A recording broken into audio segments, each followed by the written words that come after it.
बिस्मिल्लाहिर्रहमानिर्रहीम। अस्सलाम वालेकुम। मैं हूं नासिर रिंचन और आप देख रहे हैं यूनिटी न्यूज़। नाजरीन, आज एक इंतहाई अहम मौजू पर गुफ्तगू करने जा रहे हैं। पाकिस्तान से मुतल्लिक़ पेरिस में ये इजलास हो रहा है। मेरा मुराद FATF से है कि जो अब वहाँ पे इजलास जारी है, जो कि 21 से 25 तक जारी रहेगा और इसमें फ़ैसला होगा कि पाकिस्तान को किस लिस्ट में रखना है। FATF के हवाले से तफसीली गुफ्तगू करने के लिए इस वक्त हमारे साथ तशरीफ़ रखते हैं सीनियर सहाफ़ी नादिर बलोच साहब। इनसे हम तफसीली तौर पर जानते हैं कि आखिर ये FATF है क्या। नादिर बलोच साहब, सबसे पहले आप हमें बताएं कि FATF से मुताल्लिक़ ये है क्या और इसके नुकात जो शिक 27 शिक हैं इसके, ये क्या चीज़ है।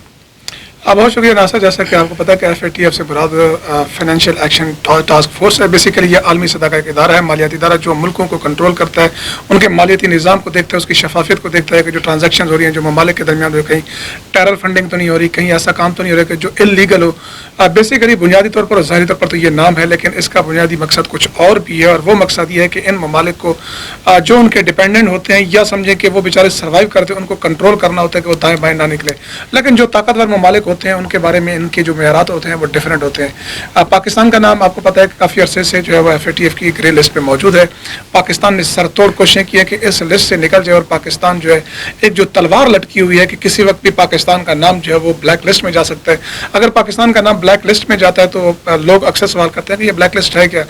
उसका होता ही है कि अगर आप ब्लैक लिस्ट में जाते हैं तो ब्लैक लिस्ट में जाने के साथ ही आपके जो इंटरनेशनल जो मुआहदे हैं, मामलात हैं, कंपनीज़ हैं, इसके अलावा जो आपके कारोबार हैं, आपकी जो ट्रेडिंग है, आप जो चीज़ें भेजते हैं, मंगवाते हैं, ये तकरीबन आप मुकम्मल तौर पर मफलूज होकर रह जाते हैं। नादिर साहब, ये ब्लैक लिस्ट में जाने की वजूहात क्या हैं? पहले ज़रा ये बताइएगा किन वजूहात की बिना पे ये लोग ब्लैक लिस्ट करते हैं। ब्लैक लिस्ट से वजूहात बेसिकली ये होती है कि आपका मुल्क, आपकी ये तंजीम के ऊपर या किसी इल्ज़ाम लग जाता है कि आपके मुल्क से टेरर फंडिंग हो रही है, आपके यहाँ एक ऐसे गैर रियासती अनासर को जब सपोर्ट किया जा रहा है कि जो आलमी कवानीन के मुखालफत में मुतरादिफ समझा जाता है। जैसे कि अगर आप ईरान की बात करें, जैसे ईरान का नाम जो है इस वक्त जो FATF है उसकी ब्लैक लिस्ट में मौजूद है। इसी तरह शुमाली कोरिया है। तो इस ईरान का नाम का मतलब ये है कि ईरान के बारे में इल्ज़ाम है कि वो जनाब सीरिया में वहाँ पर ग्रुपों को फंड करता है। अच्छा, पाकिस्तान में फिर कौन सी तंजीमें इस लिस्ट में शामिल है और या कौन सी शख्सियात का नाम है? देखिए, पाकिस्तान के ऊपर बात करें तो पाकिस्तान में यहाँ पर तो कई तंजीमें रही हैं, जैसे इंडिया, क्योंकि बेसिकली पाकिस्तान का नाम जो है वो इंडिया की वजह से शामिल है। इंडिया में हाफिज सईद साहब की एक बड़ी जमात थी, इसके अलावा और जिहाद कश्मीर के नाम से जमातें थी जिनको बाद में बैन किया गया, उनके दफातर ख़त्म किए गए, उसको कब्जा किया गया, उनके अमलाक सब कुछ।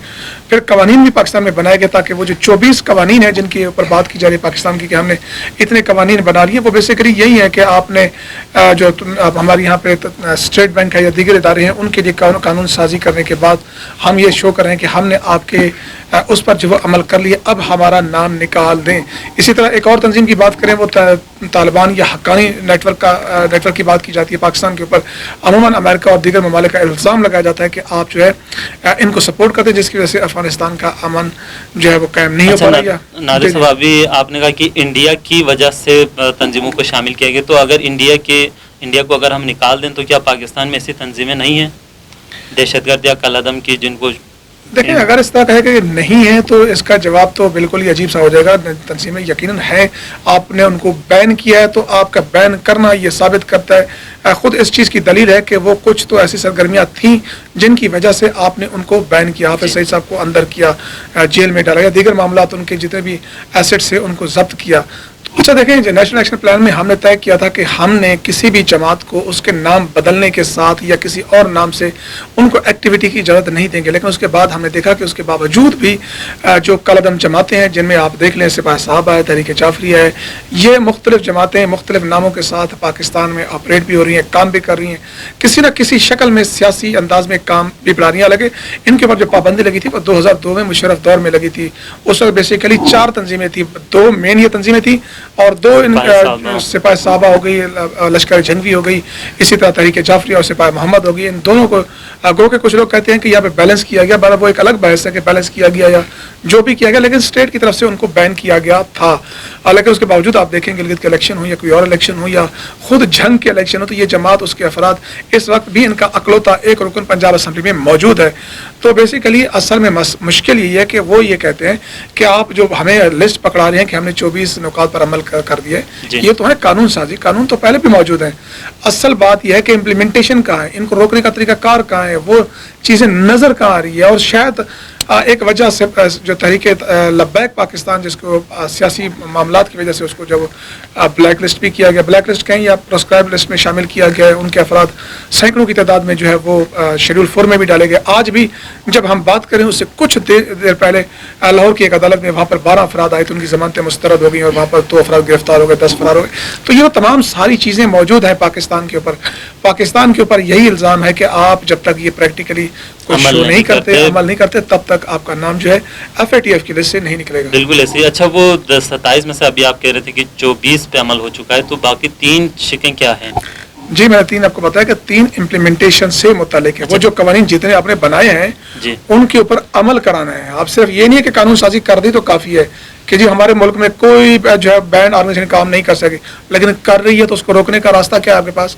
आपने कोई अमल किया उसको? ये जितनी चीज़ें आप बता रहे हैं, तो बेसिकली ये 3 उन नुकात से मुतालिक है। अच्छा नादिर साहब, ये FATF में जो आलमी ताकतें शामिल है, उनमें से कुछ अहम ममालिक कौन से हैं जो हो सकता है पाकिस्तान के अगेंस्ट भी जाए? मसलन फ्रांस है, फ्रांस के मामले पर इस्लामोफोबिया के हवाले से भी इमरान खान ने एक अहम स्टैंड लिया है उनके अगेंस्ट में, तो क्या उन ममालिक का भी असरअंदाज नहीं हो सकता पाकिस्तान को किसी भी कैटेगरी के में शामिल करने के लिए? मैं आपके चैनल के तवज्जो से आपको ब्रेकिंग न्यूज़ भी देता हूँ कि फ्रांस इस इजलास में खुलकर पाकिस्तान की मुखालफत में आ चुका है, वहाँ पे लॉबिंग कर रहा है। और कभी इम्कान जो वहाँ पर ये इस सेशन को कवर कर रहे हैं, उन सहाफ़ी दोस्तों के मुताबिक पाकिस्तान का नाम इस मौके पर भी ग्रे लिस्ट से नहीं निकलेगा और 4 महीने मजीद पाकिस्तान का नाम ग्रे लिस्ट में रहेगा। और अक्टूबर के इजलास में जाकर पाकिस्तान को जो 3 नुकात, जो एक या पाकिस्तान तो करेगा हमें मैक्सिमम करे 1 नुकता बच रहा है। अब देखते हैं कि वहाँ पर ये जो रिपोर्ट पेश करेंगे अपनी कारकर्दगी कहें या कारगुजारी कहें, उसमें ये बताएंगे कि हमने इतने पॉइंट्स पे अमल किया नहीं किया। शाह महमूद कुरैशी साहब अभी हमने देखा कि अचानक टर्की के दौरे पर गए और वहाँ पर जाकर मुलाकातें की और वापस आए। तो इसके बारे में जो हमारे सफारती ज़राए कहते हैं कि बेसिकली मकसद ये था कि अभी जब आपने देखा कि अरुदगान वहाँ पर गए तो ना चाहते हुए भी उनसे मुलाकात भी की मैक्रोन से, और वहाँ पर गपशप भी हुई सारी G7 ममालिक में। तो शायद कोई तुर्की के चैनल के जरिए कोई हम कोई रोल प्ले कर सकें, लेकिन नज़र बज़ाहिर फौरी तौर पर ऐसा कोई रिलीफ मिलता नज़र नहीं आ रहा। जी नाज़रीन, तो नादिर बलोच साहब ने भी एक ब्रेकिंग न्यूज़ दी है कि 4 महीने मजीद पाकिस्तान ग्रे लिस्ट में रह सकता है, और इस पाकिस्तान को लिस्ट में रखने के लिए फ्रांस समेत जो पाकिस्तान दुश्मन अनासर या दुश्मन ममालिक है वो एक्टिव हो चुके हैं वहाँ पर, और ये इजलास 25 तक जारी रहेगा। और तब तक इसके हवाले से जो भी डेवलपमेंट्स होंगे वो हम आपके सामने पेश करते रहेंगे। तब तक के लिए नासिरीन चंद और नादिर बलोच को दीजिए इजाज़त। खुदा हाफिज़।